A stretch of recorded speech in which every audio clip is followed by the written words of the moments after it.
Lisa Weiss told other people about Doug and Joni Lamb's secret, which they thought was safe. Lisa reveals shocking information that could end everything for Doug and Joni for good. No one saw this coming. There were affairs, betrayals, and moves that were kept secret. The Christian media world is upside down because of what Lisa said. This is more than just theater. The last part could bring down their carefully built empire. Do not skip this part, because what Lisa says cannot be taken back. For a long time, Doug Weiss was seen as the ideal Christian spouse and marriage guide. He wrote books, spoke at churches, and was on TV telling people how to save their marriages and love each other well. People cheered for him, believed in him, and did what he told them to do. Doug was a faithful and devoted man who knew what it meant to keep your promises and safeguard your marriage. But while he taught other people how to love their partners, Lisa Weiss, his wife, was stuck at home, feeling invisible and alone. Lisa had been there for Doug for more than 30 years, raising their kids, taking care of the house, and building his business. She had faith in his goal and in the person she thought he was. While Doug was gone, Lisa kept the family together while they waited for him to get home, hoping for a little chance to connect. His mind was often on the next lecture, trip, or book when he got home, though. He was tired and distracted. Lisa wanted to talk to people almost never. Things happened, and the warm looks she missed never came back. She tried to talk to him while sitting across from him at the dinner table. He was thinking about something else, though, and she felt like a ghost in her own house. Lisa's biggest problem wasn't just being alone, though that hurt a lot. It was seeing the man she loved tell everyone to love their wives while he barely looked at her. She felt like she wasn't seen or heard in the life they had built together, while he talked about loyalty and connection. Lisa tried to tell herself that it was just a busy time and that things would get better when Doug finished his next big project, but the busy times never stopped, and the gap between them grew. People would tell Lisa how lucky she was to have a good husband like Doug, who was praised for being smart and kind. She would smile nicely and hold back tears because she knew they were only seeing the perfect version of her that Doug showed everyone. They didn't see the nights she cried alone and begged God to fix what was wrong with her house. She planned date nights, wrote notes, and asked Doug to slow down and see her again, but they didn't see how hard she tried to hold on. Lisa found it hard to explain her pain because Doug wasn't mean or loud. While she slowly faded into the background, he was just not there. He was busy with his task. Lisa wondered if she was expecting too much from her husband, and if she didn't deserve to be seen, loved, and respected by him. When they were young, she thought about how they promised to always choose each other and dream about their future. Lisa understood that the man who had once chosen her had stopped seeing her a long time ago, and the picture she had in her mind of their perfect marriage was very different from what she was living. "He's killing me." "Us." I said, "No, Joni, something very bad has happened, and there's been an essay and all of this." "No," I said. Then she stood up for Pete. He really hurt Pete. That Pete about whom Rebecca and JW wrote a long letter. That Pete is a good person, but Rebecca and JW won't let him into their house.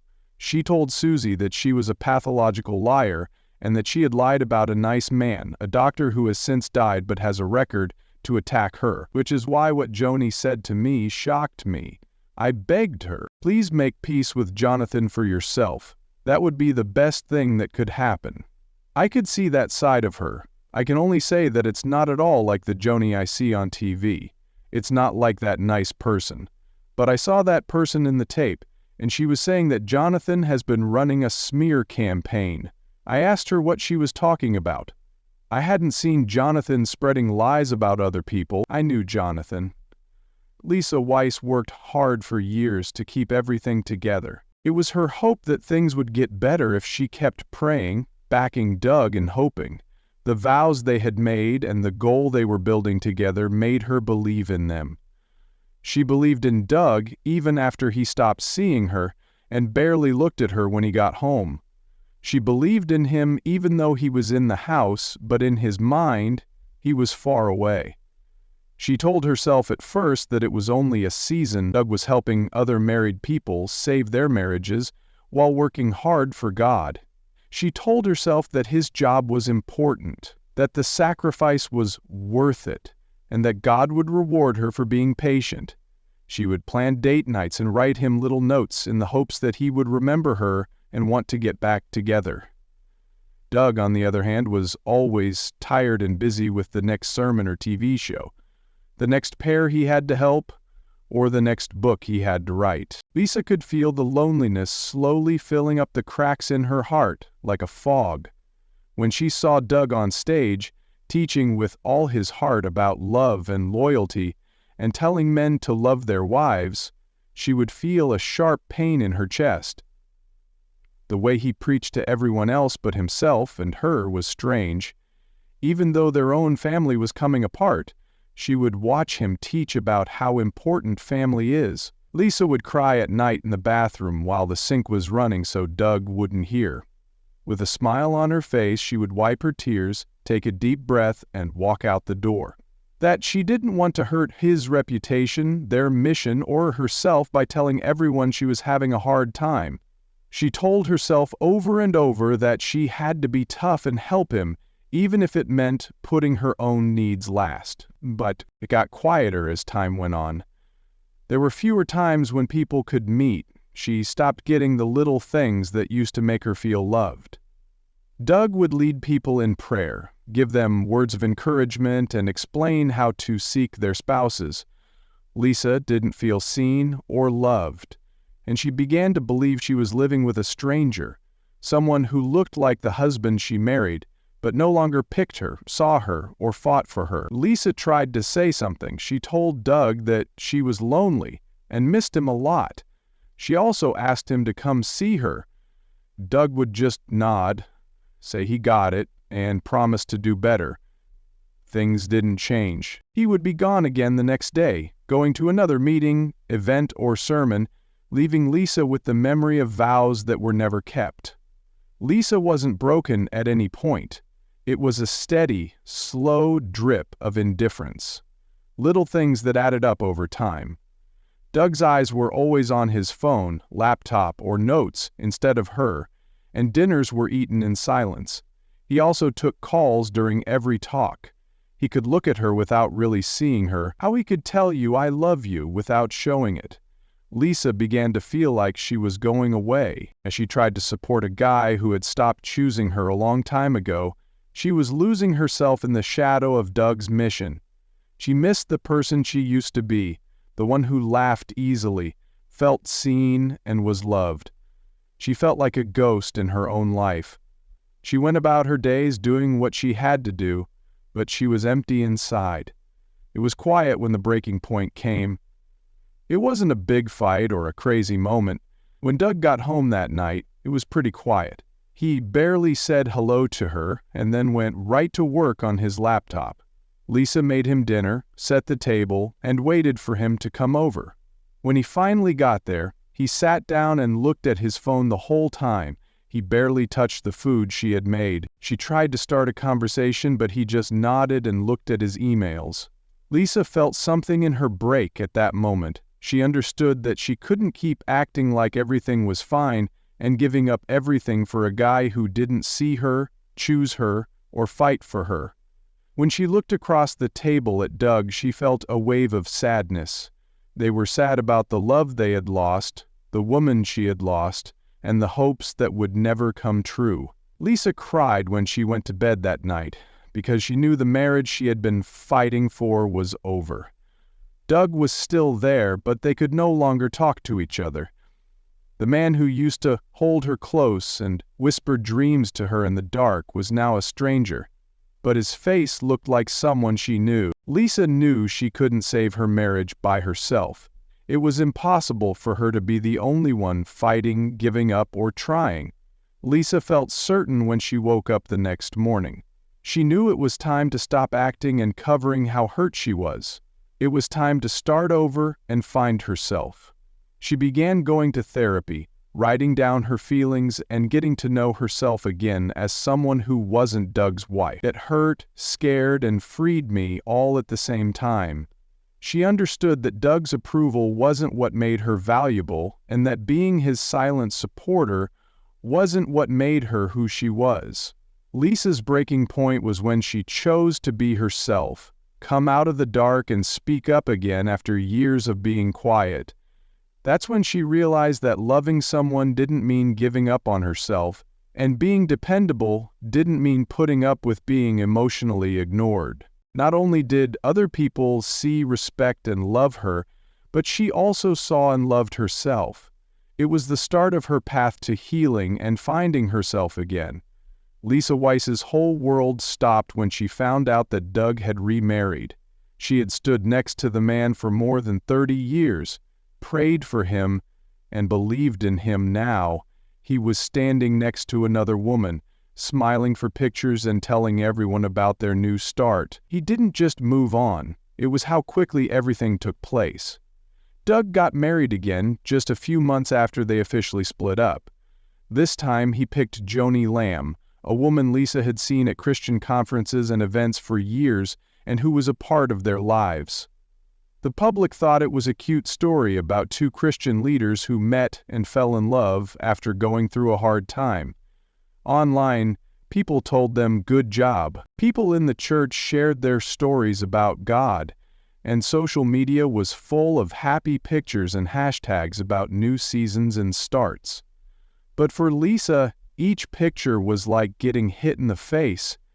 Doug and Joni were having a good time, but Lisa was still trying to get over the end of the marriage she had worked so hard to save. Every day she woke up to an empty house. It wasn't just that Doug got married again so quickly that was hard. He had been telling people for years that they should fight for their families, that being faithful and patient are important, and that they should keep their promises even when it was hard. Lisa had thought those words were true. She had lived those words by giving up her own needs to support Doug's mission while he spoke, traveled, and wrote books to teach other people how to love their spouses well. She took care of the kids, prayed for Doug, and stayed home with them because she thought they were building something permanent together. It looked like everything they had built was a lie now. He spent his whole life telling people to fight for their marriage, so how could he move on so quickly? How could he post happy pictures of himself and Joni when Lisa was left to put her broken heart and life back together? It hurt a lot. Not just because Lisa was his wife, but also because of everything they stood for together in service. Of course, people talked about how fast everything happened. People who knew Lisa asked her things she couldn't say. Doug and Joni may have talked before they got divorced. While Lisa prayed for her marriage to get better, was there something going on in the background? She didn't want to believe it, but the schedule seemed too clear, too fast, and too public to not believe. She couldn't sleep at night because she kept thinking about the past and when Doug had started picking Joni over his other family.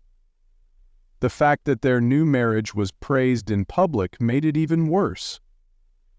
Doug and Joni would talk about their story on TV as if it were proof of how good God is. It was silent as Lisa grieved. Friends who had prayed with Lisa and Doug were now posting prayers of happiness for the new couple, ignoring Lisa's pain. Lisa wasn't scared this time. She wasn't living in shame. Church leaders who used to talk about loyalty and promises were praising Doug without giving his wife he left behind a second thought. Lisa felt like she was no longer important because Doug had a new life, a new partner, and a new public image. She had been there for him for decades, but now she didn't see him. She saw posts that praised Doug and Joni's marriage and said it was God's time. But she had to tell their kids that their dad was starting a new family so soon after leaving theirs. It wasn't just a secret betrayal. Many people who said they cared about religion and family were there and cheered. Lisa would look at social media late at night and see pictures of Doug and Joni laughing and having a good time at church events. Each time it hit her hard. She thought back to the times she had stood next to Doug at similar events and smiled for pictures, believing that they were serving God together. She felt like she was no longer a part of Doug's life or the ministry they had built together. The kids also saw it. They knew something was wrong because they were old enough to do so, old enough to remember the news stories and pictures of people happy. Children who were old enough to understand the shock and pain of seeing their father with someone else so soon. Lisa did everything she could to keep them safe and away from the pain, but she couldn't. They were in a bad place because the man who used to teach about family was now starting a new one. It was hard to understand.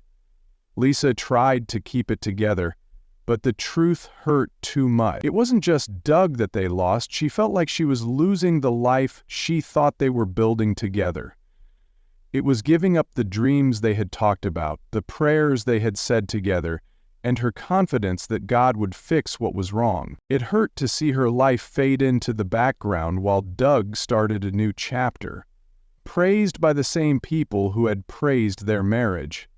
Lisa sometimes thought she was crazy and wondered if she was asking too much, or if it was wrong for her to be hurt. She knew the truth, though.